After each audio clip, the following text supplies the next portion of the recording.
welcome back to my channel. My name is Alec Reed. This is my channel, Alec Reads. Welcome back, friends, or welcome to friends if you are new. Today we are reading Marriage, a Heartstopper fanfiction by heartstopper_fan22 on Wattpad. We are reading chapter 8, Super Supportive Gay Friends is what it's called. But I did want to put a little disclaimer at the very beginning. Due to the YouTube guidelines, I'm not going to be able to finish this fanfiction. So, if you would like me to do a different fanfiction, or if you would like me to read something else, always let me know. Just because there is a lot of mentions of some really, really dark stuff, in the ending of this fanfiction, so I'm not going to give anything away just in case anyone wants to read it on their own, but it is really dark and it goes against some of the rules that YouTube has and guidelines and stuff like that, so I'm not going to be able to finish this fanfiction here, sadly. So if you guys want me to stop reading it altogether, let me know. If you guys want me to continue until I can't reading, let me know. And if you guys want me to read anything else, always let me know in the comments. Like and subscribe. Let's jump right into it. Chapter 8, Supportive Gay Friends. Hi, this is Charlie Spring speaking. Hi Charlie, are you calling to reschedule your appointment on Friday with Mr. Jeffrey? No, actually, I was calling to see if I could book my boyfriend in with a counselor. Okay, Mr. Timothy is looking for new clients. I can book him in there. Thank you, that would be great. His full name, please? Nick Nelson. Does this Saturday work from 1 to 2 p.m.? Yeah, sounds great. Thanks again, Martha. No problem at all, Charlie. Bye for now. Nick's perspective. Nick! I hear Charlie yelling in excitement from our living room. When he was on the phone, I left the room. I don't know why, but I just couldn't sit there and listen to that conversation. I walked to the living room as slowly as possible without making it noticeable. Did I get on the waiting list? I say to Charlie. No, better. Martha got you in this Saturday, he says with an unbearable amount of joy in his voice. In my head, I was thinking, oh goody, that's so much better than the waiting list. Not. I reply to Charlie. I guess that's good news. Charlie pulls me in on his lap, cradling me like I do to him. I lay my head down on his chest and wrap my arms around his torso. I promise you'll be okay. It's not scary, Charlie says, pulling my hair back and rubbing my forehead. I didn't say anything else because I knew it was going to be okay, but that didn't change the fact that I was nervous. One thing that made me feel better was knowing how much Charlie cared for me. I don't know how I got so lucky to be with someone that would literally move mountains just to make me feel a little bit better. After we sat there for a while, Charlie slaps me on the back a few times and says, "Come on, you big baby, time to get up." I get up slowly and say, "Wow, good joke, Charles." Charlie looks at me and says while laughing, "You look tired. It's time for a nap." "That's it?" I say, picking him up and throwing him over my shoulder. "Now who's laughing?" I say while grinning.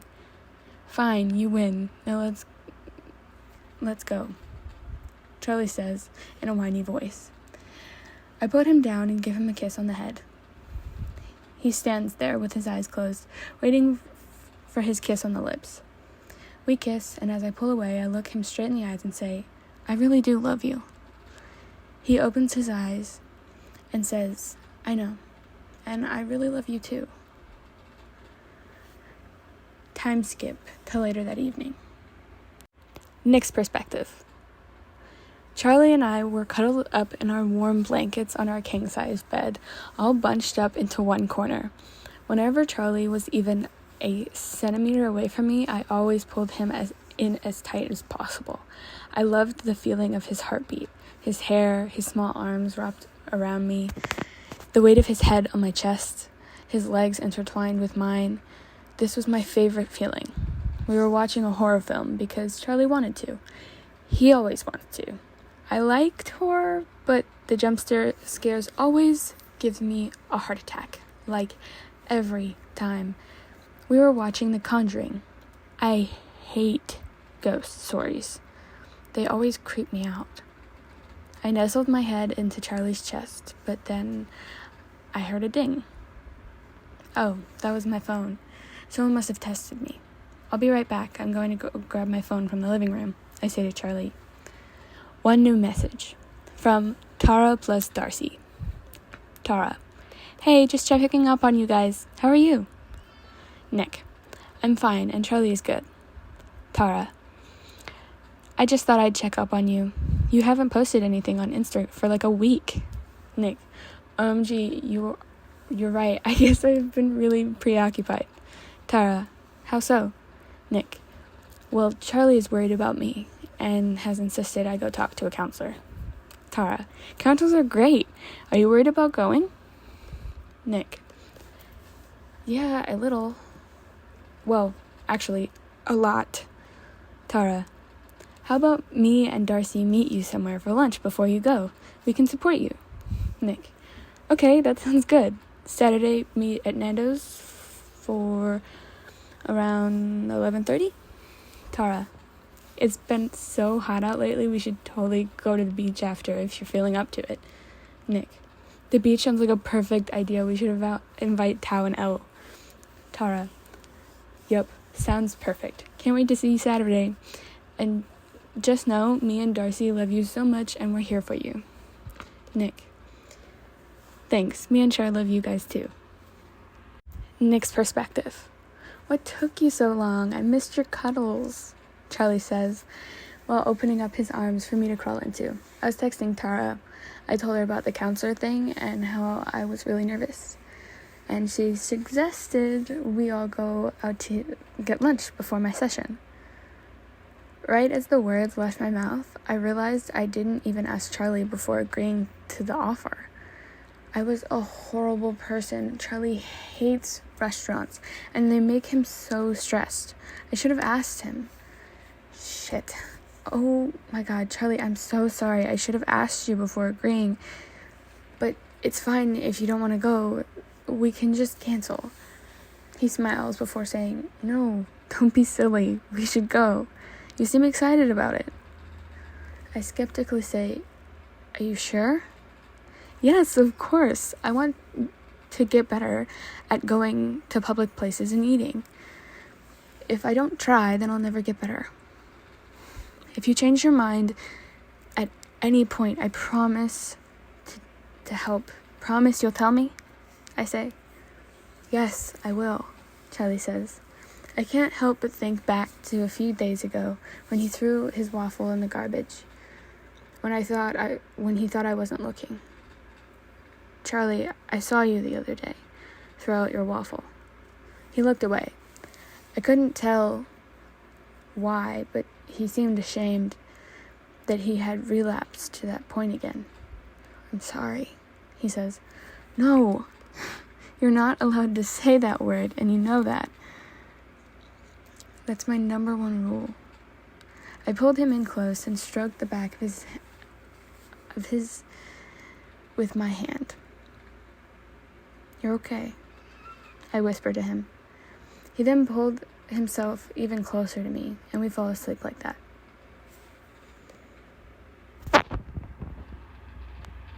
Chapter 9. Nando's. Tara's perspective.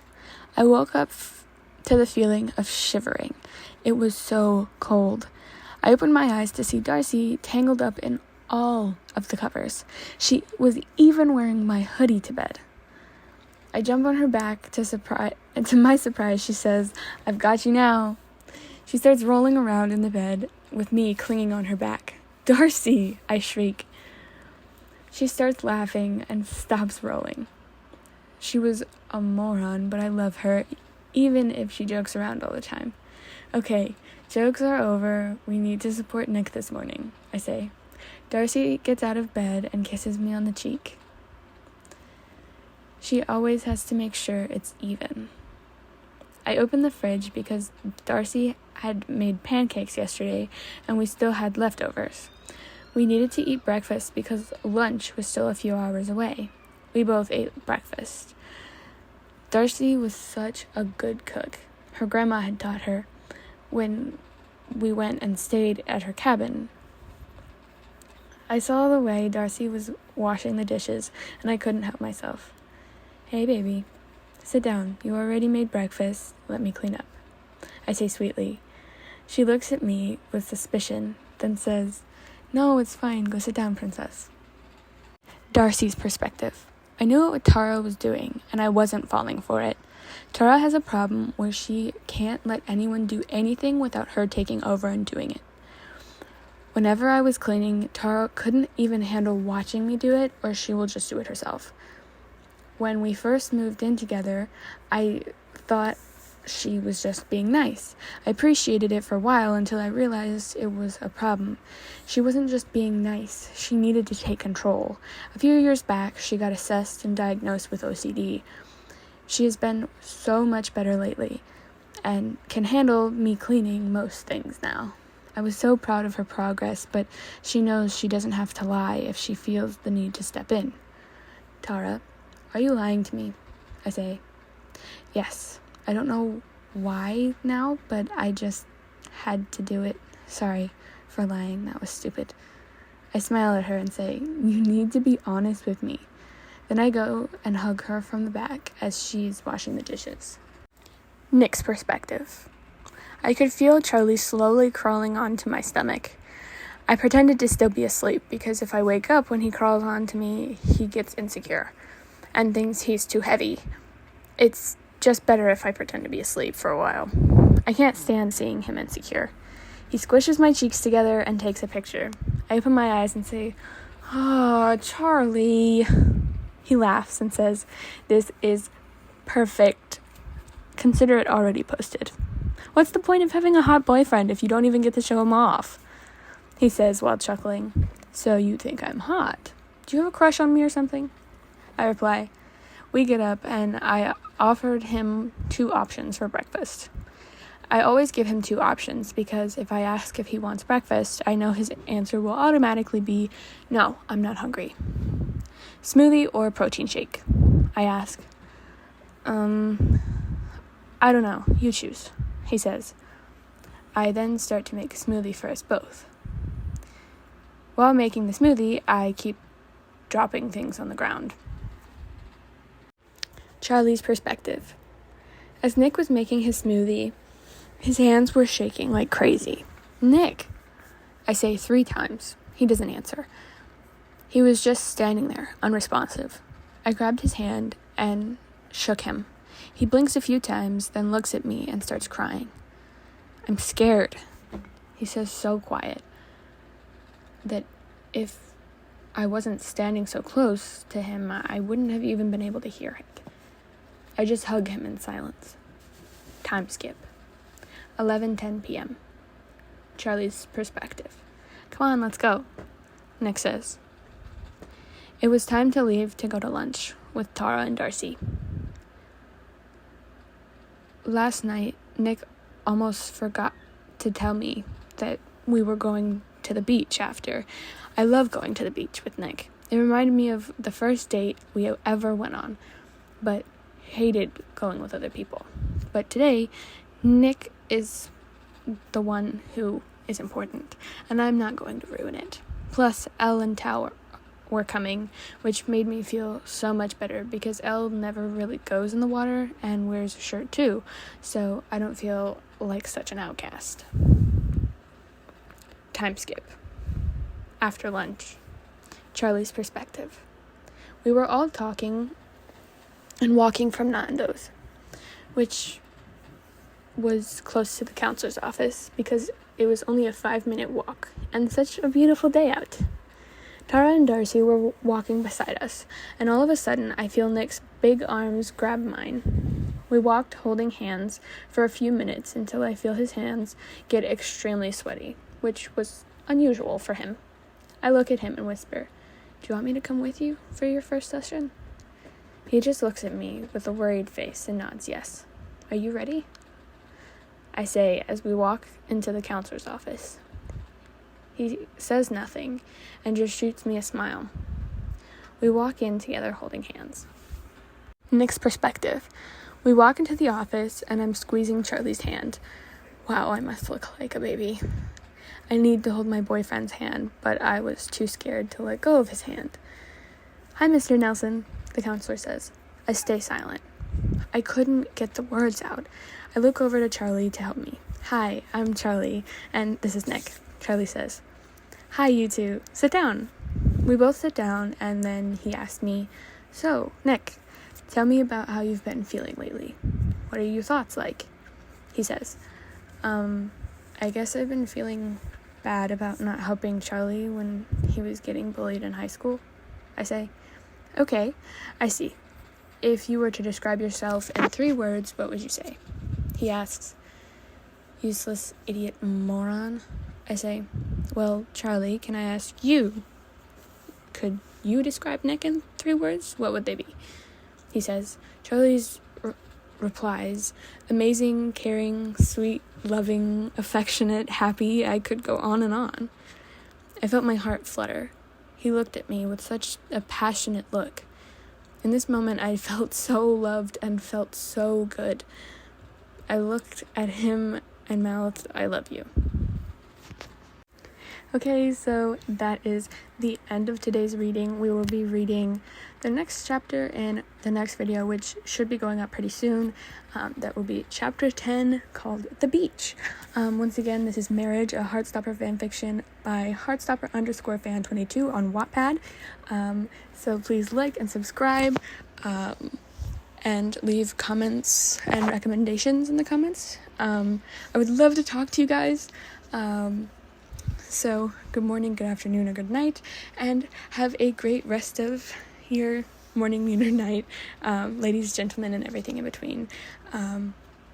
So yeah, please come back for the next video. I'm so excited. Bye.